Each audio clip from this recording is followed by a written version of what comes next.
Hello festival goers of the internet, I'm the Festival Finesser, and today I'm here to announce some prospective festival plans for the end of 2024, and it's a festival that might come as a shock to you guys. Despite this channel being known for dubstep and rhythm and mosh pits, there's not a lot of that at this festival, but that is okay because we're here to expand our horizons, have different experiences, and try new things. So today, we're going to be talking about Insomniac Orlando, looking at the lineup, talking about the dubstep, and just talking about how these plans came into existence, and why we are excited to go to this festival, even though we are heavy dubstep kids and it's not a heavy dubstep lineup. So, with all that being said, let's run the intro and get into the video.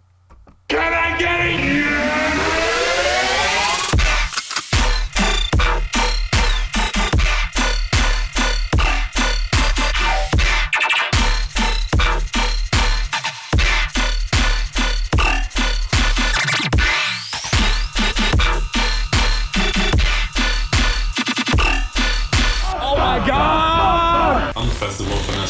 Finesse gang, can I get a yer? What is good, everybody? Welcome back to another video. For those who are new here and don't know me, what's good? I'm the Festival Finesser. I'm a videographer, content creator, and DJ. This is my YouTube channel that revolves around music festivals and live music-going experiences with a focus and concentration on dubstep and rhythm. And the goal of this channel is to make sure that you guys can have the best festival-going experience possible by learning off my experience, education, and even my mistakes. So today, like I said, we're talking about EDC Orlando. Let me tell you how this festival and these plans came into existence. So we had a relatively light year. If you guys can recall back to last year getting ready to go to Lost Lands, or after Lost Lands actually, I made a video talking about why I almost didn't go to Lost Lands.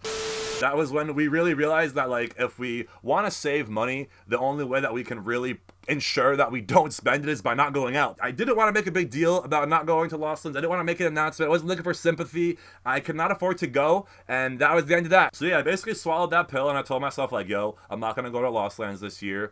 And, you know, the 4 days is not worth the 4 weeks of financial digging. It just did not seem worth it. And it was really about just being financially responsible and not putting yourself in a financial hole and having stuff to show for yourself and not chasing every festival and not going to every festival. And honestly, we've really been trying to save up and move out and get on our own and get our personal lives in order and our adult lives in order and get that stuff like in check and get that foundation laid out so that we have something to show for ourselves outside of EDM. Because yeah, it's all cool going to all these festivals, traveling, you know, being backstage, shooting all these artists, but like, again, one of the main points I'm trying to convey in this video is, what do you have to show for yourself outside of EDM? Do you have a nice job? Do you have a nice car? You have your own place? You have kids? Do you have greater things to show for yourself? These are all things that I'm trying to, like, that I'm dealing with, and I'm trying to, you know, accolade. I'm trying to, like, accumulate them. Going to festivals, just, you know, touring, chasing, you know, being a groupie almost, does not make that easy and does not exactly help. So we're trying to be financially responsible, morally responsible, and set an example to not go to every single festival and not full send it and not quit your job to go to Lost Lands and not, you know what I'm saying? We're trying to be adults, trying to, like, you know, pave our own lane, pave our own path, just trying to, you know, like, send the message that it's okay to not go to every festival. It's okay to miss out. It's okay to have FOMO. It's not going anywhere. So we had that mentality, right? So we had a light year. I did Project Glow, and I did that vending, and then I also got to vend again with the same group, Day Tripper, at Forbidden Kingdom. You can watch both of those vlogs if you are interested to see what the vending, you know, lifestyle is like at a festival. And then after Forbidden Kingdom in June, we did Big Dub in July, and we were supposed to do Elements again, vending with Day Tripper, but they did not get contracted, so we did not have any August plans. And then September, Lost Lands is up in the air still. You can check out my video on that. I just posted my Lost Lands lineup review kind of thing, talking about my plans and if I'm going and how, you know, all that kind of stuff. And again, going into that mentality of, like, can I afford it? Is it smart? Will it put me in a financial hole? Is it properly planned? And honestly, it's really not, so it's going to have to be some real finessing to go down. But with all that being said, this festival is in November. I've never extended our festival season into November. It always ends around October for Summoning Fest, but not even that is happening. So if there's not going to be, if we didn't get Elements, or we don't get Lost Lands, and we don't get Summoning, well, shit, that's 3 months of going to no festivals. I think we might have earned ourselves a little vacation, you know, because usually we're doing at least one festival a month prior leading up to that. So, like I said, I've never done it that late into November. We always go to Florida in the scorching heat in the middle of June or the beginning of June where it's peak 100 degree, 90 degree humidity, you know what I'm saying? Like, it is just miserable. It would be nice to kind of go in the cooler season.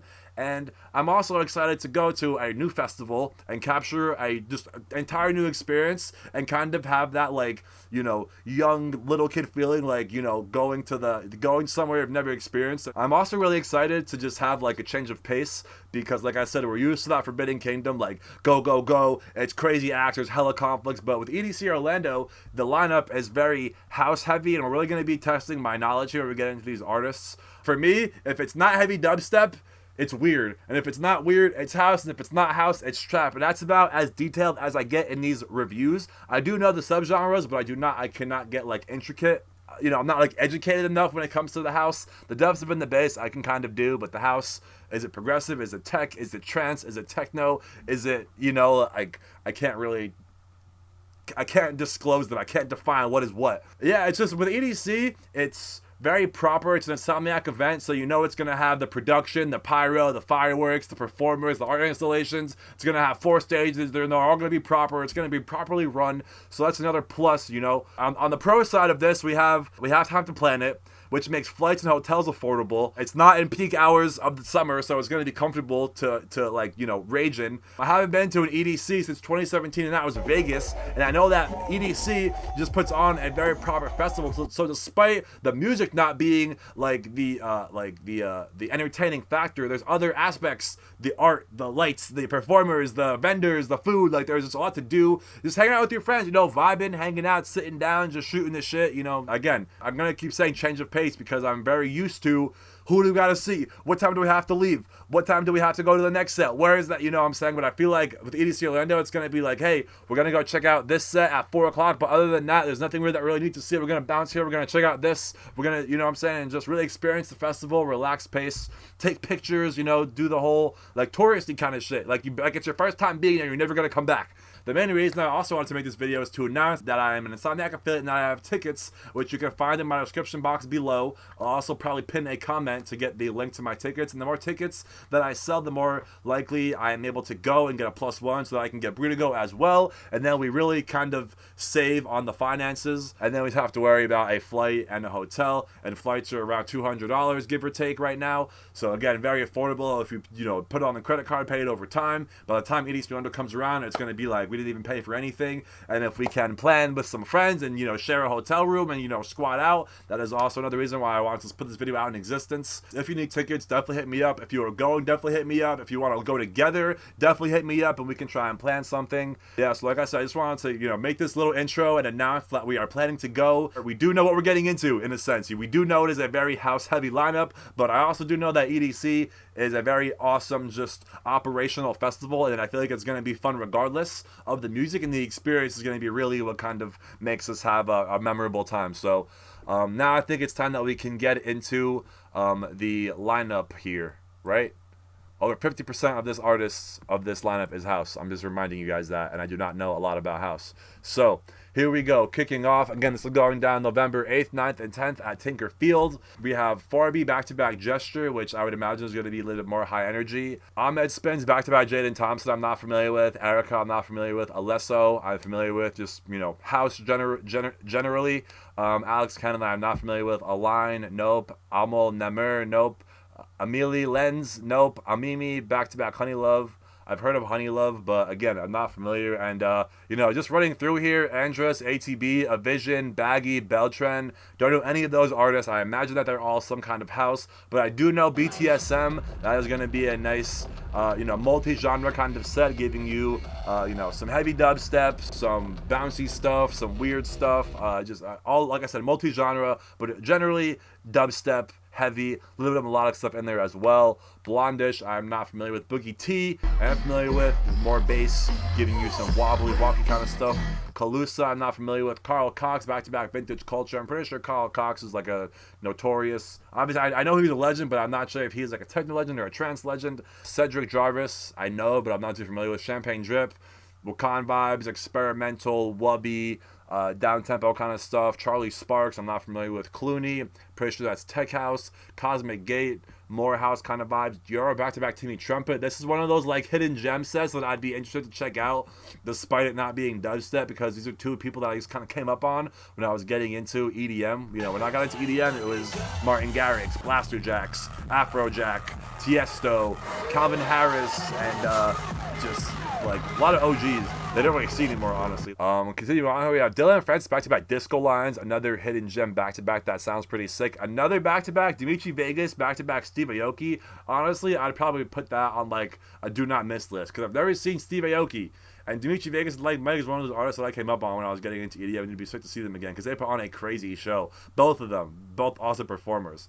Next up, we have Diplo Sunset Set, which I would imagine is going to be like a funky, groovy house set. Discovery Project, which is like, DJ contest kind of stuff. Drink Your Water, definitely a big act for me on this lineup, and someone I would definitely not miss. Not the heaviest artist, but in comparison right now, he's definitely, probably it's top heaviest right now we've spoken about, BTSM. Next heavy is probably Drink Your Water. So, continuing on, we have Easy Baked in the, again, bass realm, wubby, experimental, down-tempo kind of stuff. Edgar V, I'm not familiar with. Aaron Hirsch, I'm not familiar with either. Eric Prydz, again, one of the house legends. I'm not familiar with subgenre. I think it's tech house, could be techno, could be trance. Again, not familiar. Generically, for me, it's house. Fisher, again, another house, legend, icon, I'm not even sure, but I know he's a big deal in the house community. Fly With Us, AC Slater back-to-back Chris Lorenzo, that's honestly sick. And there's a lot of sunset sets that I'm seeing, again, going over the course of 4 stages, and I imagine there's going to be some stage takeovers and things like that. Fury with MC Dino, drum and bass, Galantis, kind of multi-genre, but like more in the like house genre, not so much dubstep and bass. Ganja White Night, though, definitely bass, wobbly kind of stuff. Gareth Emery, trance, I think, techno, house in that world. Giuseppe Ottavani, I'm not sure, but that sounds like it would be some house. Hamdi could kind of get put into the multi-genre category, but I would put him more into the bass category. It has a lot of like wubby, I can't even describe it really, but Hamdi's definitely somebody I would check out. Probably, definitely top 5 artists I would try and check out. Headaches as well, despite it being drum and bass. A lot of hype around Headaches. I saw a lot of fun at his set when I saw him at Summoning, so I would definitely check that set out, especially Arno Sacred with all of the house. Drum and bass, I think, has more energy than house, so I'd probably check that out, especially with a legend like Headaches. 111 back-to-back Bonton, I'm not familiar with. Hypaton, I'm not familiar with. I Hate Models, I'm not familiar with. Illenium, honestly, I might check out Illenium at a festival like this. A little bit of dubstep, a little bit of melodic stuff in there, a little bit of everything, honestly. But overall, I feel like it would be a high energy set, and would definitely stand out amongst all the house. Enzo, I'm not sure what you would get with an Enzo set at a festival like this. Could be house, could be bassy. I'm pretty sure Enzo is a Wakanda artist, so could be a little bit of both. But I don't know. We'll see. Jay Wara, I'm pretty sure that's tech house, if I'm not mistaken, but definitely in the house realm. Jackie Hollander, more unfamiliar music to me. Jessica Audifred, dubstep. John Summit, house. John Casey, more bass. Joseph Capriati, not sure. Cascade back-to-back Alice in Wonderland, that's a very cool back-to-back, and that's probably one I would check out as well. Despite Cascade not really being my vibe, Alice in Wonderland might like even it out, or they might just totally make like a euphoric, feel-good kind of set, and I don't know. Cascade is not really my vibe. Like I said, the trance stuff is really not for me, but Alice in Wonderland makes that kind of like, Moving on here, we have Klangenent, I'm not even sure, Klankenstuhler, I'm not even sure how to pronounce that, so we're going to keep moving on here. Kabasla, I'm not familiar with. Leila Benitez, I'm not familiar with. Lost Frequencies, I'm not familiar with. And again, I'm sorry, I warned y'all, I'm not familiar with a lot of these artists because it's a lot of house. Maddox, nope. The Martinez Brothers, Morehouse, Mary Droppers, that's a cool ass name, but I'm not familiar with. Mathamy, not familiar with. Matroda, I know that name, that is house. Mal P, Morehouse. Max Styler, Morehouse. What kind of house are these artists? I'm not familiar. What subgenre? I couldn't tell you. I'm sorry. Miyuki, not familiar with. Mochak, Morton, I know. Might be some bass house kind of vibes. Natalia Roth, not sure. Netsky, melodic dubstep. Nick Fanchu, Nick Fanciulli, I guess. I'm not sure. Struggling on that, on these names a little bit. Nicole Madaber, not sure. Noizu, no, I'm pretty sure that's a house act, right? Odd Mob House, OG Nixon, probably again one of the heavier acts on this lineup. And I could probably run through these dubstep acts on 2 hands, man. There's not a lot on here. Oliver Heldens, back-to-back Benny Benassi, that's a very cool back-to-back. I might check that out. Patrick Mason, I'm not familiar with. Pickle, I'm not familiar with. Ray Volpe, more dubstep you can count on 2 hands. Riordan, I'm not familiar with. Side Piece, more house, Slender, more dubstep. Kind of in the BTSM category, we'll give you a little bit of everything. Heavy dubstep, melodic, jumpy, weird. And we also get Slender Before Dawn, which is their tech house alias, so that's pretty cool. Sloth, I believe that is somewhere in the bass category, but I'm not too sure. Could even be drum and bass, actually. Space 92, I'm not familiar with. Sullivan King, we all know. Heavy dubstep. Yeah. Heavy dubstep. Infused, you know, metal, guitar, rock and roll, screaming kind of stuff. TDJ, I'm not familiar with. Tiesto, another OG, obviously. To Be Honest, I'm not familiar with. Tom Collins, Sunset Set, I'm not familiar with. Troy Boy, an OG, in the bass round, a little bit of trap, a little bit of wonky stuff in there, a little bit of feel good, like vibey stuff, a little bit of wub in there, but overall vibey and kind of more down tempo. Veil, more down tempo, weird Wakan kind of stuff. Vinny Vici, I'm pretty sure that's house. Wakian, I'm not familiar with. Wax Motif back-to-back for Chodo. That's going to be a fucking vibe. So Wax Motif at Project Glow. That was one of my more memorable house sets that I had fun at. Worship, Subfocus, back-to-back Dimension, back-to-back Culture Shock, back-to-back 1991. Damn. That is going to be something I like. I'm pretty sure that's going to be a crazy drum and bass back-to-back. But with those back-to-back, with those legends back-to-back, that's something I would definitely consider checking out. And then we have YDG for the dubstep kids, more bass. Zed's Dead, more bass as well, but giving you kind of like a roller coaster of bass and not strictly bass. They'll give you some feel-good stuff and as well, some house. And honestly, with a lineup like this, they might give you more house than bass. Zomboy, though, definitely giving you all the bass, all the dubstep. Zorza, I'm not familiar with. And Zoo, I'm not even sure. Zoo. I'm not familiar with either, as you can tell. So now, if we're going to run through this lineup and highlight the dubstep, we could, like I said, do it on 2 hands. Ready?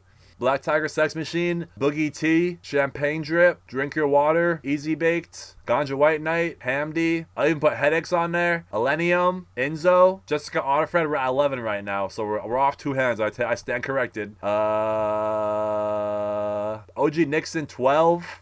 Ray Volpe, 13. Slender, 14. Sullivan King, 15. Troy Boy, 16. Veil, 17. YDG, 18. Zed's Dead, 19. Zomboy, 20. So there's 20 bass acts. I can get down with that. And like I said, with there being less dubstep, that makes less conflicts, less running around, less stress, less worry, less scheduling, more freedom, more roaming, you know, more go with the flow, and just kind of more of a vacation. And like, you know, it's not, oh, I gotta wake up at 10 a.m. to get there by 12 to see the first set at 1 o'clock. Like, no, we can wake up at 12 o'clock and be there by 3 o'clock to see the first set at 4 o'clock.